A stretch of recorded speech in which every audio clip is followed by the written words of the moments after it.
안녕하세요. 안녕하세요. 빌립보서를 같이 보도록 하겠습니다. 빌립보서 2장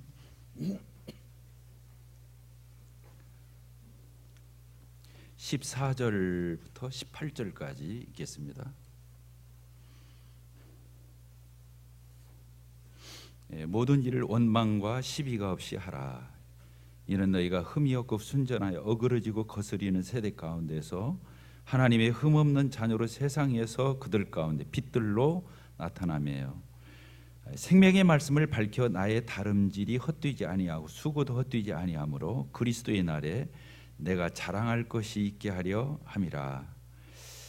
만일 너희 믿음이 재물과 섬김 위에 내가 나를 전제로 드릴지라도 나는 기뻐하고 너희 무리와 함께 기뻐하리니 이와 같이 너희도 기뻐하고 나와 함께 기뻐하라.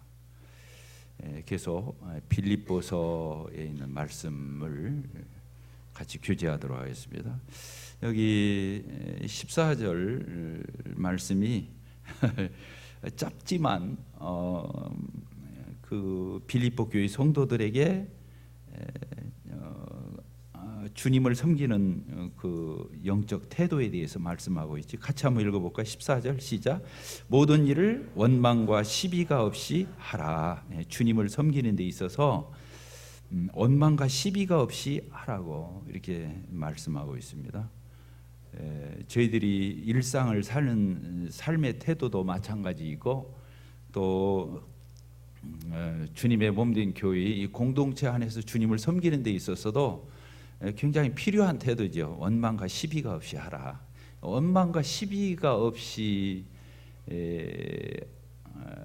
해야 되는데 그렇게 하려면 저희들이 앞서서 보았던 말씀들이 있었잖아요. 주님의 마음을 본받는 거, 그리고 서로 복종하고 두렵고 떨림으로 우리 자신의 구원을 이루어가는 태도, 또 우리 안에 하나님이 주시는 그 소원을 이렇게 두고서 하나님의 뜻을 이루기 위해서 살아가는 그런 바램을 가진 태도, 그리고 소원을 두고 역사하시는 하나님을 기대하면서 그렇게 섬기면 이렇게 되겠죠. 그러면서 이 반대적인 말씀을 이렇게 경계하고 있습니다. 모든 일을 원망과 시비가 없이 하라. 제가 이제 주님 영접하고 난 뒤에 참 이런 부분들이 많이 바뀌었어요. 왜 원망이 있겠어요? 하나하나 우리 생각이 너무 쉬운 얘기지만 하나하나 이렇게 짚어보게 되면 왜 원망이 있고 시비가 있겠어요? 원망은 뭐냐면 어떤 안 좋은 일에 닥쳤을 때, 어려운 일이 있을 때 남의 탓을 하는 거죠. 남의 탓을 하는 거예요. 이것을 내가 왜 이렇게 어렵게 되었을까, 힘들게 되었을까, 이것을 나에게서 찾는 것이 아니고 나의 어떤 허물이나 불찰이나 나의 실수나 나의 어떤 부족한 것에서 이 원인을 찾고 그걸 이게 개선해야겠구나, 이러면 안 되겠구나, 아니면 회개하는 거죠. 하나님, 이런 부분을 내가 이렇게 잘못했습니다, 어리석었습니다, 이렇게 하면서 자기를 타드는 것을 해야 되는데 이 원인을 주변 환경에서 찾는 거죠.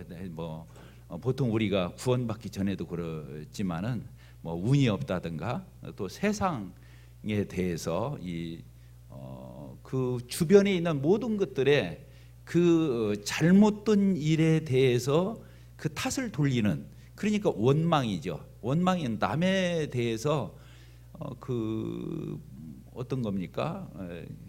풀지 않는 그런 불편한 마음과 꼬인 마음을 가리켜서 원망이라고 해요. 남의 탓을 하는 거잖아요. 그래서 이 원망은 조금 더 나가면 그것이 단지 주변 환경이나 주변 사람이나 어떤 세상이나 이런 것을 탓하는 것처럼 보이지만 그 깊은 근원에는 하나님께 대한 불신에서 온다는 거죠. 하나님께 대한 불신에서 온다는 거예요. 알고 보면. 그러니까 하나님 없는 사상이죠. 원망이나 불평은 하나님 없는 데서 오는 거죠. 하나님을 믿지 않는, 또 하나님을 의심하는 뭐 이런 데서 온다고 보겠죠. 그래서 이스라엘 백성들이 광야에서 40년 동안 이 광야 생활을 하게 될지 얼마나 불편한 일이 많겠어요. 이렇게 좋은 세상에서 살아도 불편한 것이 수도 없는데 그 광야에서 뭐 물이 제대로 있겠어요? 먹을 게 제대로 있겠어요? 뭐 쉴 만한 데가 있겠어요? 뭐 그늘이 있겠어요?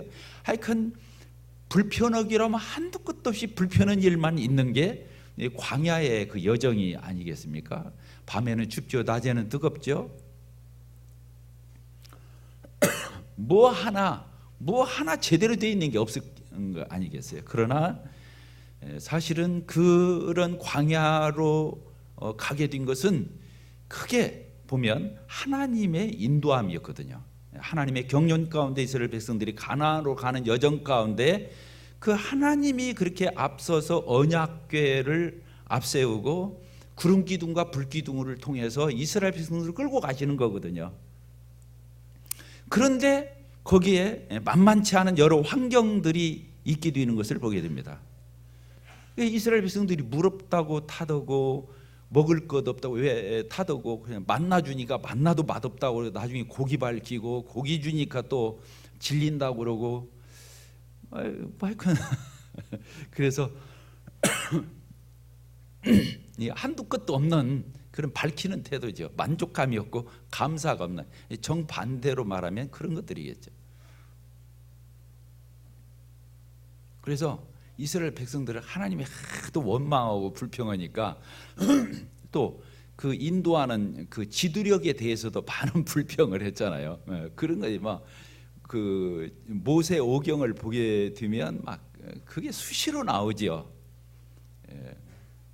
하나님께서 그냥 그 원망하고 불평하는 이스라엘 백성들에 대해서 어떻게 하셔요? 그때마다도 하나님이 하셨지만 결국에는 이스라엘 백성들이 20세 넘어서 나온 그 이스라엘 9세대에 대해서 하나님이 모래에 묻어버렸어요. 두 사람만 그렇게 하지 않은 갈렙과 여호수만 남겨놓고 다 모래에 묻어버렸어요. 그 사람들 데리고 가나안에 안 들어가겠다는 거예요. 하나님이요. 정말 이건 무자비한 것처럼 보이잖아요. 그런데 어쨌든 하나님이 그렇게 싫어하시는 것이 원망과 불평이라고 하는 거죠. 왜 그들이 원망과 불평을 했겠습니까? 말끝마다 뭐라고 하냐면 애굽 때는 안 그랬다는 거예요. 애굽에 있을 적에는 그래도 먹을 게 있었고 좀 고생스럽고 여러 일들이 있었지만은 그러나 거기는 먹고 마시고 거기서 쉬고 그런 대로 즐길만 했다는 거예요. 애굽에서. 그러니까 끄떡하면 애굽으로 다시 지도자 세워가지고 외부로 돌아가자 이렇게 말하는 그들의 이런 어떤 모습을 보게 될 때 그러면 왜 원망과 불평이에요? 이것은 구원받지 않은 사람들의 아주 그 근본적인 특징이죠. 원망과 불평. 그래서 감사와 기쁨보다는 이 원망과 불평을 하는 이것은 불신자들의 우리가 예수님 영접하기 전에 예수 없을 때 하나님 모를 때 갖는 태도죠. 왜 그러냐면 그들이 끄떡하면 어느 때를 떠올렸냐면 애굽 시절을 떠올린 걸 보면 더 그렇다는 거예요. 애굽에서 그 바로 왕의 애굽에 그 종로로 더는 그 시절을 그리워하고 추억하면서 그래도 그때가 좋았다고 하는 것은 지금 아니다는 거죠. 우리가 예수님을 믿으면서 때로는 이 세상에서 나그네와 행인과 같은 그런 우리의 입장이지만 그런 건 아니죠. 그래서 우리 형제 자매님들 저를 포함해서 이 원망하는 거, 불평하는 거 정말 이것은 하나님께로부터 온 것이 아니다. 이건 저 사단으로부터 내가 육신에 있을 때, 주님 없을 때, 육신 가운데 있을 때 있던 이게 아주 죄의 뿌리다. 이런 것들을 우리가 절실히 마음에 새기고 이런 것들을 배척해야 하죠. 거부해야 돼요. 원망이 올 때, 불평이 생길 때 이런 것들을 떨쳐내는 게 지혜예요. 이런저런 형편, 이런저런 합리화를 가지고 그래 내가 원망하고 불평할 만하지 뭐 이렇게 하는 게 아니라 그래서 강력하게 거절하는 이런 영적 태도. 바울 사도가 명령형으로 기록했어요. 명령형으로 항상 뭐라고 했습니까? 기뻐하라. 따라서 항상 기뻐하라. 쉬지 말고 기도하라. 범사에 감사하라. 이는 그리스도 예수 안에서 너희를 부르시는 하나님 아버지의 뜻이라고 그랬거든요. 하나님 아버지의 뜻은 예수 그리스도 안에서 항상 기뻐하는 거예요. 범사에 감사하는 거예요. 정말 힘들 때 쉬지 않고 기도하는 거예요. 이게 하나님이 우리를 향한 바람이거든요. 구원받은 그리스도인 예수 안에서라고 그랬잖아요. 그 본문 안에 그리스도 예수 안에서 너희를 향하신 하나님 아버지의 뜻이라고 그랬는데 정말 그렇습니다. 원망은 원망거리를 불러와요. 불평하면 불평거리가 계속 생겨요. 세상을 좀 살아본 분들은 알아요.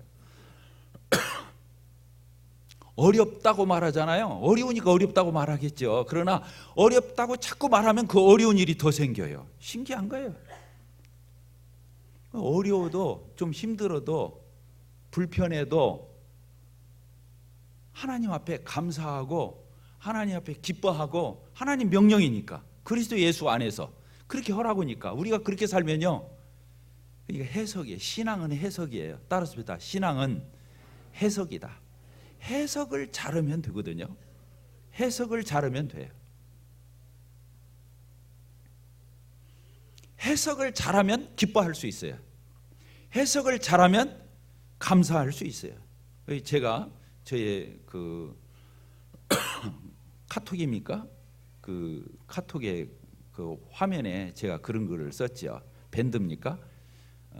Think and thank. 생각하면 감사할 수 있다고 합니다. 생각이 없으니까 감사를 하는 거지 조금만 생각해서 해석을 해내면 항상 기뻐하고 범사에 감사할 수 있다고 하는 거예요. 감사하면 하나님께서 감사거리를 계속 주셔요. 신기한 일이에요. 불편한 가운데서도 어려운 가운데서도 그래도 감사하면 하나님이 감사거리를 계속 주셔요. 어려운 중에도 기뻐하면 기쁜 일이 계속 생겨요. 놀라운 거예요. 축복의 비결이죠. 축복의 비결이에요. 그게 왜 그러냐면 믿음이라는 거예요. 믿음. 그 어려운 중에도 힘든 중에도 감사하고 기뻐하면 하나님이 왜 저 친구가 저럴까? 왜 저렇게 기뻐하지? 저렇게 감사하지? 이렇게 볼 때 하나님께서 너 나를 믿고 있구나. 이 세상 형편, 네 자신 이런 거 저런 거 뜯어보면 다 어렵고 힘들고 불평하고 불퉁거리고 다 얼마든지 할 수 있을 것 같은데 그런 가운데서도 너는 그렇게 감사해? 그리고 기뻐해? 너는 나를 믿고 있구나. 너는 나를 기대하고 있구나. 너는 나를 인정하고 있구나. 이것을 하나님 보시는 거예요. 그게 믿음이에요. 그러니까 그런 일이 계속 생겨요. 불평은 불평을 낳고 원망은 원망을 낳고 감사는 감사를 낳고 기쁨은 기쁨을 낳고 그런 거예요. 이 책에서 그렇게 써 있어요. 지금 이 바울 사도가 이 고린도 교회 성도들에게 이런 표현을 쓰고 있습니다. 17절에 보게 되면 만일 너희 믿음의 재물과 섬김 위에 내가 나를 전제로 드릴지라도 나는 기뻐하고 너희 무리와 함께 기뻐하리니 이와 같이 너희도 기뻐하고 나와 함께 기뻐하라. 이 말씀이 어떤 말씀이에요? 바울 사도가 빌립보 교회 성도들을 향해서 너희들이 이 어려운 현실 가운데서 나를 이렇게 기쁘게 섬기고 이렇게 하나님 앞에 충성되게 달려가는 너희들 그것을 마치 하나님 앞에 제사 드리는 걸로 이렇게 표현하고 있어요. 하나님을 섬기는 일을 제사 드리는 걸로 표현하고 있어요. 그래서 빌립보 교회 성도들이 하나님을 섬기는 그 섬김을 갖다가 제물로 표현하고 있어요. 이 빌립보 교회 성도들 자신이 마치 제물처럼 제사의 제물처럼 그래서 하나님 앞에 드려지는 그런 섬김의 삶. 빌립보 교회 성도들 자신들이 제사예요. 근데 바울 사도가 뭐라고 표현하냐면 너희들이 그렇게 드리는 하나님께 드리는 그 제사에 내가 관제 여기 보면 전제 이렇게 되어 있죠. 써 있어요? 안 써 있어요? 내가 나를 전제로 드릴지라도 이 전제는 뭐냐면 제사가 끝나갈 무렵에 맨 마지막에 포도주를 붓는 거예요. 그 불에다가. 그럼 어떻게 돼요? 알코올이 이 포도주의 알코올이 그냥 그 뜨거운 제단에서 그냥 하나의 연기처럼 향기처럼 소멸돼서 수증기로 사라져버리는 걸 관제라고 그래요. 그러니까 바울 사도는 빌립보 교회 성도들이 섬기는 섬김은 제사고 제물이고 내가 나를 뭘로 드리겠다고요? 나는 제물 정도도 안 되고 내가 드리는 것은 그냥 관제 끝에다가 포도주 부어서 그냥 연기처럼 사라지고 그냥 없어지는 그런 관제가 된다 할지라도 나는 기뻐하겠다. 나는 기뻐하겠다. 너희들도 나와 함께 기뻐하자. 이런 표현을 이게 쓰고 있지 않습니까? 이와 같이 너희도 기뻐하고 나와 함께 기뻐. 근데 이런 편지를 쓰는 기뻐하라고, 기뻐하라고, 기뻐하라고. 바울 사도가 이런 표현을 계속 이 빌립보서가 기쁨의 장이잖아요. 근데 바울 사도가 지금 이 편지를 어디서 쓰고 있어요? 감옥에서 쓰고 있어요. 감옥 밖에 있는 빌립보 성도들에게 감옥 안에 있는 바울 사도가 이 편지를 쓰고 있어요. 바울 사도가 뭐 처자식이 잘 되고 살림살이가 잘 되고 자기의 무슨 수입이 있고 행운이 있고 뭐 좋은 일이 생기니까 기뻐하자 이런 게 아니에요. 정말로 모든 열악한 환경 가운데서 자기가 복음을 전하고 세상 천지를 막 돌아다니고 싶은데 지금 로마 감옥에 있는 거예요. 로마 감옥에서도 하나님은 자기 주위에 있는 그 시위대들, 그 군인들에게 자기를 지키고 보초를 서고 있는 그 군인들에게 복음을 전하고 그 시위대 안에서 복음이 전파되는 걸로 인해서 기뻐하고 있어요.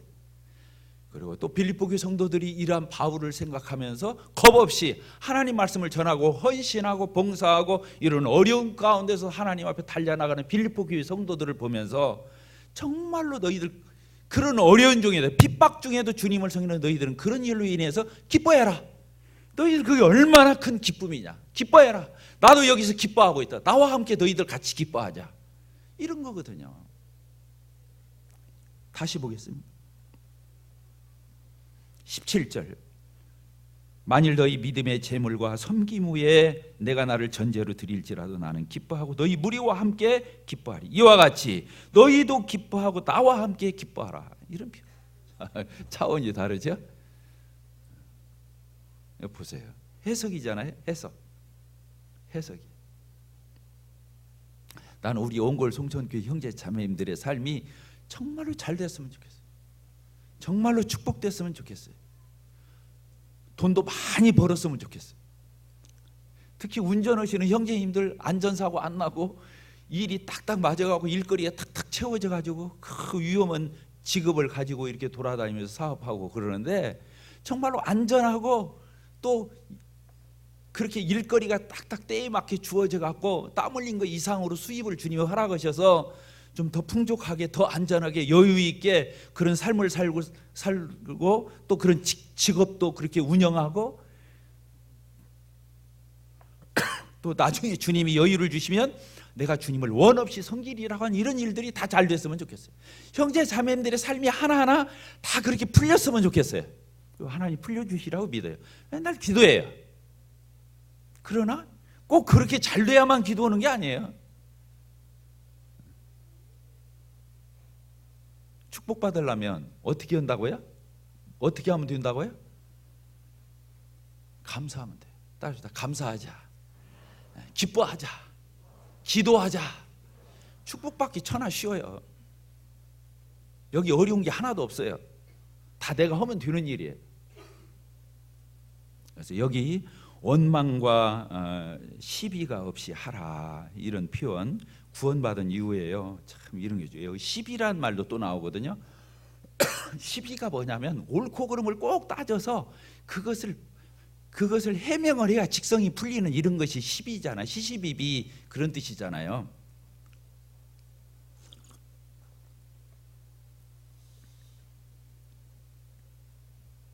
시시비비 따라서 다 시시비비 하지 말자.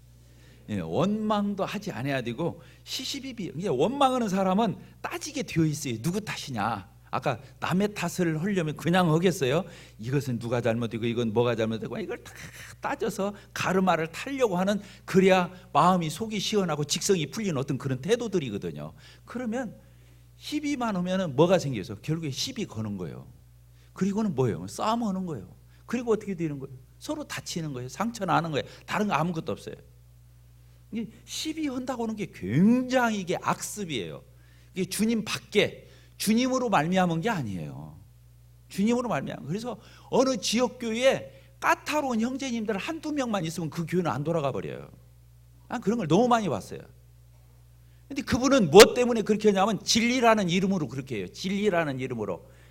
그게 경건의 모양이거든요. 경건의 능력이 없어요. 사실은 경건의 모양을 내기 위해서 나는 그냥 주님 대충 섬기는 사람이 아니야. 나는 이런 거 조그마한 거 하나까지라도 나는 다 이거 짚어보고 가르마 타고 이거 점검해서 흑백을 나눠가지고 나는 이거 다 따져서 나는 주님 섬기는 사람이지, 나 그냥 보통 사람 아니니까 나 만만하게 보지 마, 이런 뜻으로 시시비비 하는 거예요. 그걸 다른 말로는 경건의 모양 떤다고 하는 거예요. 근데 그 사람 전도 안 해요. 그런 사람들의 특징은 뭐냐? 전도를 안 해요. 진짜 중요한 건 안 해요. 헌신 안 해요. 전도 안 해요. 이상한 거예요. 전에도 그랬어요. 뭐 교회에서 악기를 써야 하냐 말해야 하냐 뭐 그냥 한두 가지 아니에요. 막 까다롭기가 그 외국에서 오신 형님이 그걸 한다는 거예요. 강의를. 그래서 제가 그래서 거기 가는 형제님한테 그 마지막에 질의응답 시간이 있다고 그래서 꼭 물어보라 했어요. 당신네 교회에서는 구도자가 몇 명이 있으며 해마다 몇 명이 침례를 받으며 물어보라고 그랬어요. 구도자 한 명도 없어. 그 침례식도 몇 년째 않고 있어. 그런데 매주 복음 집회를 하고 있어. 매주 주일마다 오후에 복음 집회를 하고, 구도자가 없는데 복음 집회를, 그게 다 경건의 모양을 떠는 거라는 거예요. 그런 거 아니에요. 신앙은 그렇게 생활하면 안 돼요. 원망과 시비가 없이 하라, 이 시시비비 한다고 그러는 건 안 착한 거예요. 안 착한 거예요. 제가 주님 선교 오면서 참 감사한 것이 뭐냐면, 한 번인가 소리 한 번 질른 적이 있고, 그 뭐 언제 소리 질렀냐 또 이건 내가 말할 수는 없어요. 근데 한 번 했어요. 나 아는 줄 알았더니 한 번 있더라고. 근데 제가 싸움을 안 했어요. 누구 싸움 안 해요. 기다리면 돼요. 따라서 기다리면 된다. 주님이 판단하신다. 주님이 그걸 드러내시고, 주님이 분별하시고, 주님이 그 일을 처리하시고, 주님이 하셔요. 그러니까 그때까지를 못 기다리니까 따지고 이걸 가지고 다투고 침튀기는 거예요. 근데 결국에 가보면 주님이 하셔요. 그러니까 주님이 하시도록 인내하고 기다리는 거예요. 기다리는 거예요. 내 성깔에 나서는 거죠. 꼭 따져야, 또 이걸 가르마 타야, 또 거기에 대해서 분명히 뭐 이렇게 해야 된다는 거 아니겠어요? 그거 아니죠. 하나님을 경외하는 태도가 아니에요. 그냥 내버려 두면 결국에 주님이 알아서 하셔요. 그래서 개인도 안 다치고 공동체도 안 다치고 가는 거예요. 가는 거야. 이게 그냥 하나님께서 이 구름기도와 불기둥을 통해서 이렇게 가듯이 우리는 그냥 따라가면 되는 거예요. 하나님이 하시는 거예요. 리더도 나서면 안 되는 거예요. 나서면 안 되는 거예요. 나서는 것은 소극적으로 가만히 있는 것보다 못 오는 거죠. 그런 것입니다. 자, 그래서 15절을 보게 되니까 이는 너희가 흠이 없고 순전하여. 그래서 구원받은 그리스도인은 어떤 태도야 하냐? 원망과 시비하는 태도가 아니라 흠이 없고 순전한 태도. 순전하다 이 말은 마음이 착해서 순리를 거스르지 않는 그런 태도지요. 흠이 없다 이 말은 완벽해야 한다 이 말이 아니라 그렇게 돌출 행동을 하지 않으면서 이렇게 순전해, 그런 태도로 세상에서 빛들로 이렇게 나타나는 태도를 얘기하는 거죠. 그래서 이 세상은 어떤 태도입니까? 세상은 어그러지고 거스리는 세대 가운데 이렇게 되어 있어요. 어그러졌다. 이 세상을 표현한 말이에요. 이 세상, 아직 구원받지 않은 이 세상을 뭐라고 표현하냐면 어그러지고 거스리는 세대 이렇게 표현. 어그러지다. 따라서 어그러졌다. 거스리다. 하나님 없는 세상의 특징이 이거거든요. 어그러져 있어요. 그리고 거스려요. 거스려.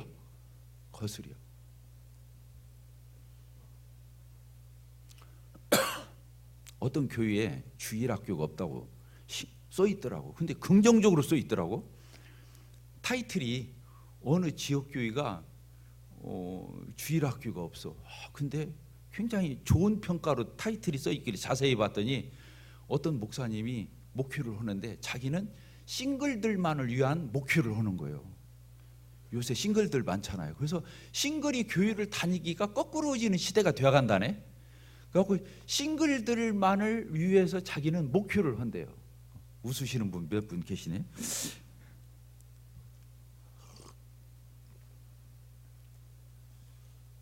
그런데 그러니까 자녀가 있겠어요, 없겠어요? 이해가 안 되지? 싱글 목회를 하다 보니까 남자도 싱글, 여자도 싱글. 거기서 막 자꾸 매주지면 좋은데 그게 아니라 싱글을 존중히 여기는 거예요. 물론 하나님이 부르신 싱글은 그렇게 해야겠죠. 그렇죠? 하나님이 부르신 싱글이 있어요. 하나님의 영광을 위해서 그런 것을 밝히지 않으면서 이렇게 살 수 있는 그런 싱글들이 있어요. 그건 존중히 여겨야 돼요. 근데 싱글들끼리만 모여갖고 교회를 이룬다는 건 난 신구약을 통해서 한 군데도 본 적이 없어요. 근데 그런 목회를 하다 보니까 자녀가 없어. 자녀가 없으니까 주일학교가 있겠어요, 없겠어요? 그래서 주일학교가 없다고 해요. 나는 이 주일학교에 대해서 무슨 심각한 대책을 세우기 위해서 이걸 제시했나 했더니 그게 아니야. 보십시오. 얼마나 어그러져 있는 것인가, 얼마나 이 세상을 거스리고 있는 것인가 볼 수 있는 거예요.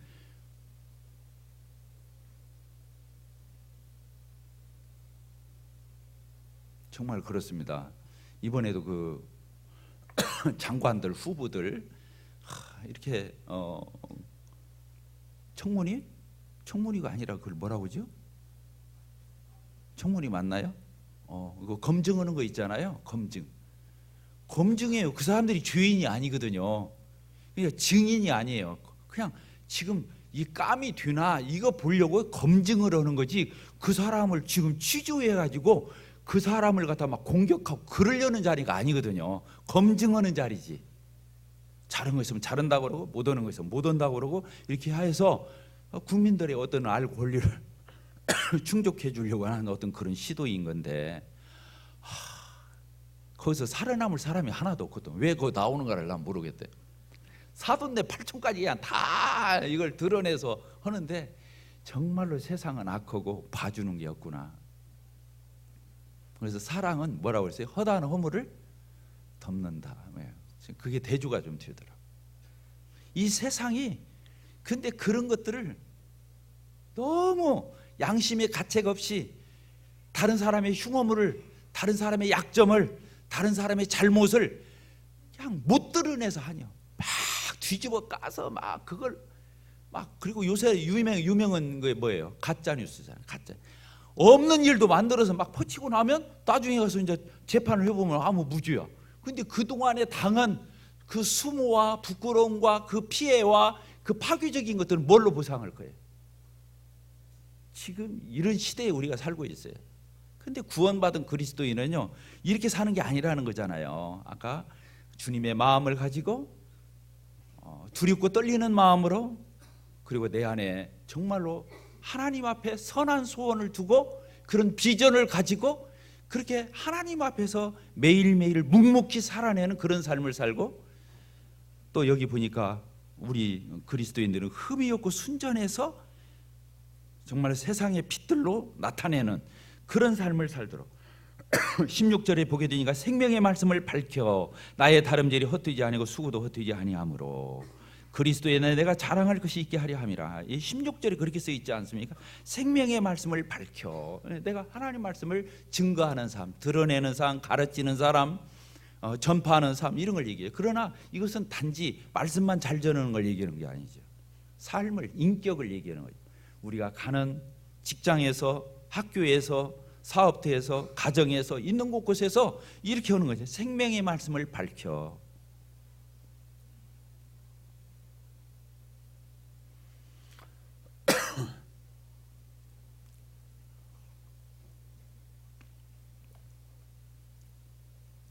어떤 얘기를 하다가 물어봤어요. 어떤 형제님에 대한 안부를 제가 물어봤어요. 그랬더니 그 형제님에 대해서 그렇게 말하더라고. 주위에 가까이 있는 지체가 윌리엄 맥도날드 형제님의 매일의 묵상을 우리 교회가 시작하면서부터 그 형제님이 변했어요. 그리고 그 말씀대로 살려고 노력해요. 그리고 그것이 너무 꾸준하게 변함없이 그렇게 드러나는 걸 보고 정말로 이렇게 긍정적으로 평가하는 말을 들었어요. 매일의 묵상이요. 다시 오늘 이 얘기는 뭐 하려고도 한 얘기가 아닌데, 매일의 묵상이 성경은 아니에요. 근데 하나님의 말씀의 그 본질의 뜻을 너무 잘 표현하고 있어요. 형제 자매님들, 다시 매일의 묵상에 한번, 정말로 여러분들이 지혜로운 성도라면 매일의 묵상을 정말 밑줄을 치면서 한번 상고해 보세요. 안 바뀐다면 그건 말이 안 돼요. 성경은 어려워요. 이 성경이 이 세상에 있는 모든 책, 경건서적, 신학서적을 싹 합쳐도 성경 이 한 절만 못 해요. 그만큼 성경은 하나님 말씀이에요. 그러나 그 매일의 묵상에 있는 내용을 꼬치꼬치 여러분들이 진짜 겸손한 마음으로, 사모하는 마음으로 짚어보세요. 거기서 정말로 배울 게 많아요. 맨날 아침마다 놀래게 돼 있어요. 하나님 말씀이에요. 그 매일의 묵상에 하나님 말씀을 정리를 해놓은 거예요. 근데 그 말씀이, 이 매일의 묵상이 사람을 변화시키거든요. 변화시킵니다. 우리가 2년째 하고 있는데 분명히 변화돼요. 근데 그런 얘기를 내가 들었어요. 우리 교회가 매일의 묵상을 하면서 그 형제님은 매일의 묵상대로 살려고 하는 것 같아요. 그리고 많이 변했어요. 변함이 없어요. 정말 이제는 존경스러워요. 이런 말을 들을 적에 저는 그런 말 들을 때가 제일 감사해요. 예배당에 와서 아무리 그럴듯한 모습을 보인다 할지라도 뒷전에서의 삶이 못 따라주면 그건 가짜인 거예요. 거짓이에요. 거짓은 말만 바꾼다고 거짓이 아니에요. 안팎이 다르고 가정과 교회와 세상 나가서 삶이 이중적이 되면 다 그건 거짓인 거죠. 그렇지 않습니까? 우리 구원받은 그리스도인은 그 진실되기 위해서, 참되기 위해서 나가는 거죠. 한 걸음 한 걸음 하나님이 참된 분이시고 성경이 참말인데, 우리가 이 신앙생활을 하면은 우리가 하루아침에 주님 앞에 갈 때까지는 그런 사람이 없죠. 완벽한 사람은, 그러나 참되게 되어 있어요. 걸음걸음이. 그리고 모든 것들이 그렇게 바뀌어가게 되어 있죠. 그래서 매일의 묵상 다시 보셔요. 어쨌든 우리 구원받은 성도들은, 그래서 여기 보니까 15절에 이는 너희가 흠이 없고 순전하여 이렇게 살으라는 거예요. 그리고 16절에 생명의 말씀을 밝히는 삶, 그 말씀을 내가 받아서 내 인격화되고 내 심령에 그에 사로잡히고 그 말씀이 나를 다스리고 그것이 내 인격으로 나타나고 삶으로 나타나고 또 내가 어떤 사람에게 말씀을 가르침으로 나타날 수 있죠. 그래서 생명의 말씀을 밝힌다 이렇게 써 있어요. 그래서 나의 다름질이 헛되지 아니하고, 우리가 신앙생활 하루하루 하는 것이 다 이게 누적되게 돼 있다는 거죠. 헛되지 않고 수고도 헛되지 아니하므로 우리 주님 앞에 섰는 날, 그리스도의 날에 내가 자랑할 것이 있게 하려 함이라. 그때 가서 후회함이 없죠. 이 땅에서도 얼마나 스릴이 있어요. 우리가 뭔데? 바울 사도 같은 경우는 내가 죄인 중에 괴수라고 그래요. 그런데 주님이, 하나님이, 말씀이, 성령께서 나를 조금씩 변화시켜서 그렇게 바뀌어간다. 이게 기적이지, 안수에서 병나서도 그건 또 죽어요. 그러니까 기적이라고 볼 수도 없어요. 진짜 기적은 인격이 바뀌는 거예요. 삶이 바뀌는 거예요. 그게 뭐냐? 하나님의 말씀으로, 신앙으로 하나하나 바뀌어가는 거예요. 웃음을 한 번 더 짓게 되는 거예요.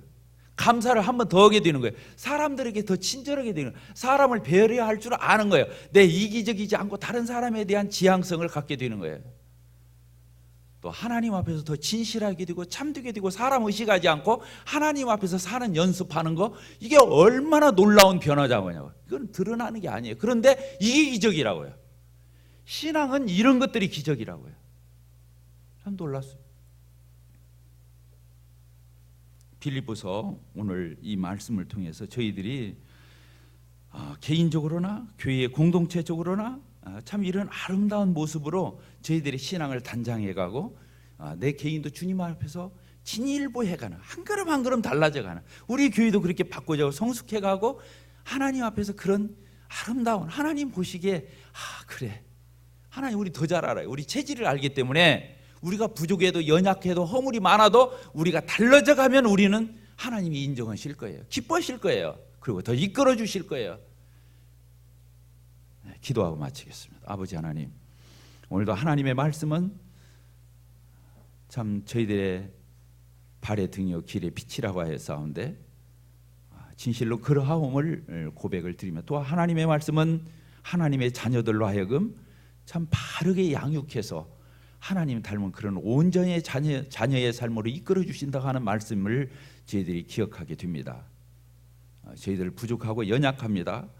하오나 하나님께서 저희들을 부르셨을 적에는 이렇게 엉망진창이었던 참 기가 막힌 그런 저희들을 이렇게 하루하루 또 하나님 나라 갈 때까지 저희들의 삶을 이렇게 변화시켜 가시고, 또 저희들을 향해서 기대하시고 저희들의 삶을 간섭하시고, 그래서 하나님이 참 저희들의 이런 성화의 삶을 통해서 또 장차 그리스도의 심판대 앞에 서는 그 그리스도의 날에 하나님 앞에 자랑할 것이 있게 하려고 하시는 이런 하나님의 놀라운 신비한 뜻을 저희들이 마음에 새기고 이런 부지런히 영적 경주를 할 수 있도록 하나님 저희들을 권고해 주시고 참 저희들을 충고해 주시고 가르쳐 주시기를 원합니다. 예수님의 이름으로 기도하옵나이다. 아멘.